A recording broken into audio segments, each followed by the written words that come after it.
MP के छोटे से गांव में रची गई बड़ी साजिश और एक ऐसा कत्ल जिसकी वजह भी बड़ी अजीब थी और पुलिस के सामने चुनौती भी उतनी बड़ी थी।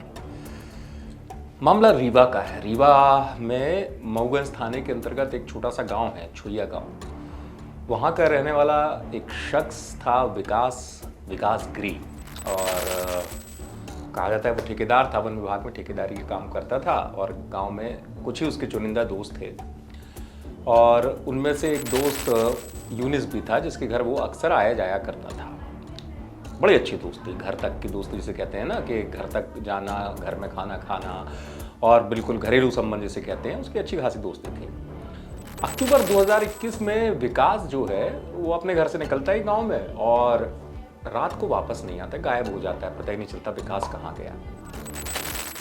5 अक्टूबर को घर वाले जो है पुलिस में मामला दर्ज कराते हैं, शिकायत करते हैं, गुमशुदगी का मामला पुलिस दर्ज कर लेती है। लेकिन आप सोचिए, इतनी तमाम चीज़ों के बाद समय बढ़ता जाता है, महीने बीत जाते हैं, लेकिन विकास का पता ही नहीं चलता कि विकास कहाँ लापता है, घर छोड़ के चला गया, क्या हो गया विकास का। 4 महीने बाद करीब जंगल है यहाँ पे, दूध मनिया जंगल, वहाँ चरवाहे जो ऐसे जंगलों में जाते हैं, आम तो कोई जा नहीं पाता है, चरवाहे पुलिस को एक नरकंकाल की सूचना देते हैं। और वो नरकंकाल जब पुलिस के सामने पुलिस पहुँचती है मौके पर तो हैरान रह जाती है। 80 टुकड़ों में वो नरकंकाल मिला। आप सोचिए, 80 टुकड़े। पुलिस जब देखती है और जो चरवाहे आधार कार्ड बताते हैं और एक पैंट मिलता है वहीं पास में पड़ा हुआ, तो पता चलता है, पुलिस को शिनाख्त हो जाती है कि विकास है, वही विकास जो घर से गायब हुआ था। ठीक है, अब यहाँ तक तो ठीक है कि पता चल जाता है कि विकास गायब नहीं हुआ था, उसकी हत्या की गई थी। लेकिन हत्यारा कौन, अब बड़ा सवाल, क्योंकि इस पूरे केस ने पुलिस को करीब 1 साल तक उलझाए रखा। अब देखिए ना, महीने दर महीने बीतते हुए घर वाले भी परेशान थे, पुलिस पर दबाव बन रहा था।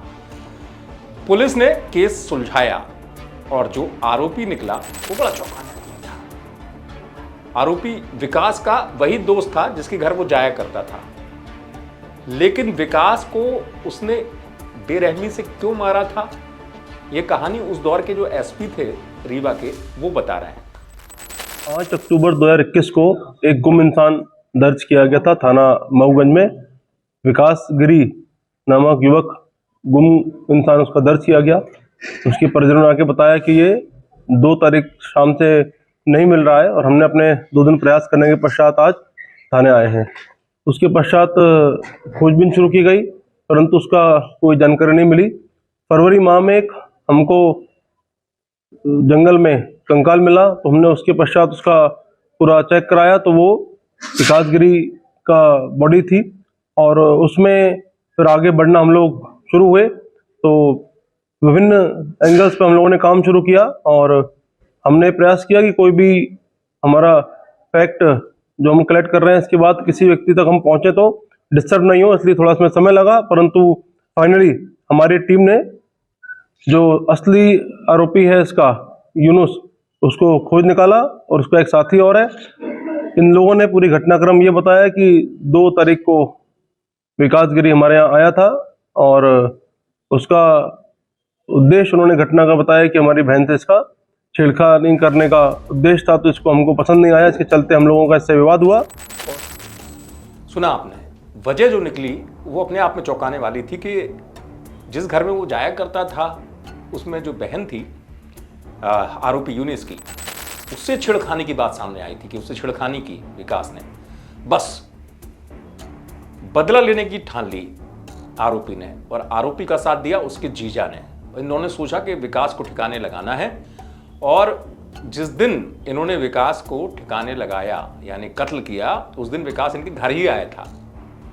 और बस उसके बाद उसको थोड़ी दूर तक आगे ले गए, एक डंडा मारा और एक डंडे में सोचिए बताया गया, जैसा कि आरोपी ने पुलिस को बताया, कि उसकी मौत हो गई। लाश को रस्सी से बांधा तमाम तौर पे और जंगल में फेंकने की वजह थी कि बहुत अंदर तक जंगल में गए थे कि कोई पता न लगा पाए कि आखिरकार विकास कहाँ गायब हो गया। बहुत शातिर साजिश थी। आप सोचिए, 1 साल तक पुलिस उलझी रही और वजह वही थी कि उनको अपनी बहन से छेड़खानी का इंतकाम लेना था। इसलिए आरोपी जो है जल्लाद जैसा बन गया था, उन्होंने मारा। अब सवाल 80 टुकड़े के गए। 80 टुकड़े क्यों हुए? क्योंकि इतने महीनों तक जब बॉडी रहेगी जंगल में तो वो डिकम्पोज हो जाती है, टुकड़े हो जाते हैं, लाश को जानवर भी खाते हैं। तो ऐसी स्थिति में 80 टुकड़े मिल गए थे। उस समय ये मामला इसलिए चर्चा में आया था कि आखिरकार एक नरकंकाल जिसके 80 टुकड़े मिले हों, एफएसएल की टीम भी आई थी, उसके पीछे, कत्ल के पीछे है कौन? इतनी दरिंदगी भरी सोच किसकी? क्योंकि शुरुआत में तो ये लगा कैसे टुकड़े मिले, लेकिन जब राज खुला तो पूरा सच सामने आ गया। रीवा से आप तक एक खबर पहुंचाइए विजय विश्वकर्मा ने, आप देखते हैं